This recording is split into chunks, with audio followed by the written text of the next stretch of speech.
Hello, I'm Jackson McDonald, and this is my Module 6 discussion. This week we are tasked to do 2 questions from Chapter 7 and 2 questions from Chapter 8. So I think I'll get started with Chapter 7. For question 1, why are so many stereotypes negative? Are these stereotypes harmless or dangerous? Explain your answer. What impact do stereotypes have in your life? All right, well, we'll start with... I personally think that stereotypes are kind of seen as a negative kind of the outlook on stereotypes is negative because I don't think that people like being called or compared to a large group of people that do the same thing as them, let alone such a vague description of them just because they like a certain thing. I do think that stereotypes there's a select few positive stereotypes that I could think of just off the top of my head. But I just think that whenever you hear the word stereotype, you think of yourself being placed into a certain group of people that you may or may not like being involved in, or even think you should be involved in at all. I don't think they are dangerous, but I do think that they hold some sort of value in the fact that they aren't harmless or dangerous, but they have some moral value within the person who is described as being a stereotype. I think just like the saying says, what is it, sticks and stones can break my bones, but words will never hurt me. Whether you like it or not, words do take a toll on people, and I just think that these stereotypes are often taken as a negative way. So whenever they're talked about, it is seen as dangerous to the soul, almost like it's kind of hurting the soul rather than dangerous. And in life, honestly, stereotypes I have in life is at work. I work in a kitchen.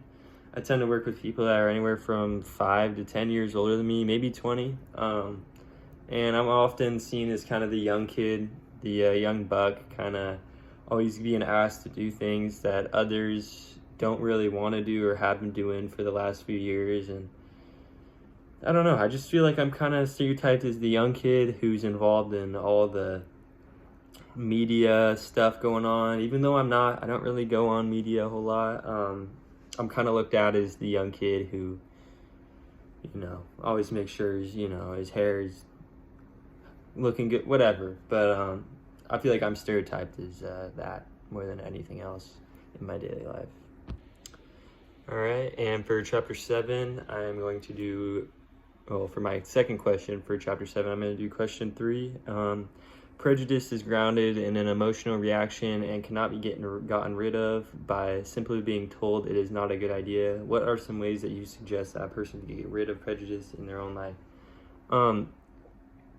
Honestly, I feel like me personally, I've kind of been able to mature a little bit quicker than some other people I'm around, just because I'm able to kind of see both sides to a situation in a story and kind of read why and how these people are reacting, and kind of I don't know, kind of seeing and understanding that every story has 2 sides to it, and that someone may be feeling mad and the other person may be feeling sad, and there's a reason for both of that.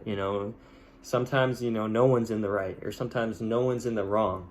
And I don't know, a lot of situations I feel like are deterred based off one person's opinion of what happened or what could happen, rather than the concept of, well, hell, something different happened to everyone.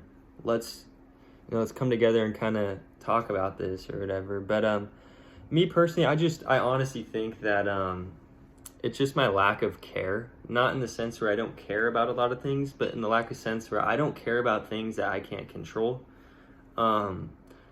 This is just, I don't know, this is something that a lot of people kind of sleep on. They'll be worried about, it's snowing on Monday, I can't get to work, I can't get to school. That's fine. You can't do anything about that. There's no reason to stress over something that you can't do anything about. And that's a way that I think, me personally, I've been able to kind of get rid of prejudice in my own life is being able to kind of take a step back and realize, like, maybe I am lucky to be in the certain situation I am in right now, or maybe I literally can't do anything about this. I kind of just have to tuck my tail and keep on going.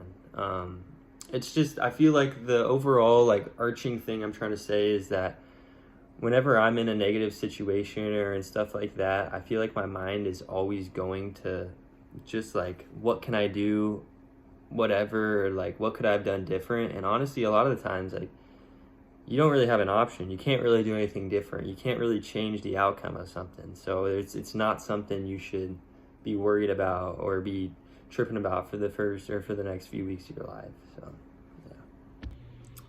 All right, and for the start of chapter 8, I'm going to do question 2. Which approach to conflict do you most typically use? Is that your consistent approach, or is it contextually driven? In other words, are there situations where you use avoidance, situations where you use accommodation? Which factors determine your approach to conflict? This is a good question. Me personally, I feel like throughout me growing up, I've matured in the fact where I've been able to kind of, I don't know, look at some certain serious situations or some situations that aren't so serious, and been able to kind of be an outside source and break it down for the two people that are, arguing or whatever, and kind of compromise. See that? That's what I'm saying. I feel like I tend to compromise or do accommodations more than anything else. At the end of the day, I'm not afraid to compete, or I'm not afraid to get my hands dirty, but to start it off, there's no reason to kind of start yourself in the deep end like that. I mean, when I'm in conversations and stuff, I try to just, I feel like this works out quite a bit when you're in an argument with, say, a coworker or something like that. The best thing you could do is compromise for the both of you guys. Compromising kind of brings up I don't know, like a respectful, like, hey, I'm going to be the bigger person here type of feeling to the situation. And a lot of the times, I'm young and I'm at work working with a lot of older people, and this is like one of the first thing they do. They go straight to competing, and I'm fine with that.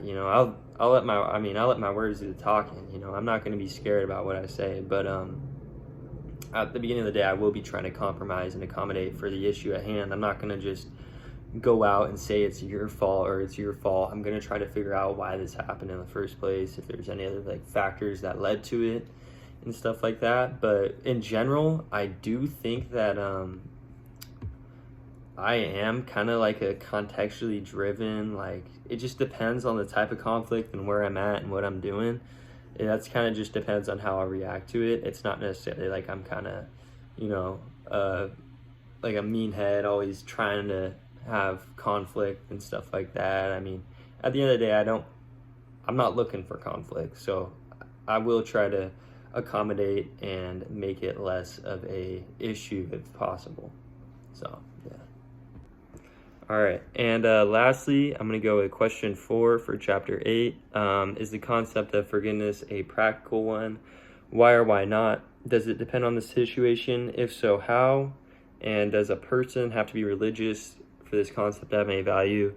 No. To start that off from the back of the question, no, I don't think this concept has to be involved with religion at all. I think it's more of a moral, personal kind of belief thing. And I do personally think the concept of forgiveness is a practical one. Well, I do think it does depend on the situation. It may or may not be the most effective way to come up with a solution. Because, in certain situations, people make mistakes. And the whole point is you shouldn't forgive them. They should learn the hard way. They should learn what true, raw human emotion feels like, and learn to not do that again, essentially. But in other situations, people just make common mistakes. And if you don't forgive them, what the hell? So in theory, in general, if I'm generalizing this question as one whole, I think forgiveness is very practical, and I do think that everyone makes mistakes. So I do think that forgiveness should be granted to everyone who, finds himself in that situation. But with that being said, yeah, not every situation should involve forgiveness.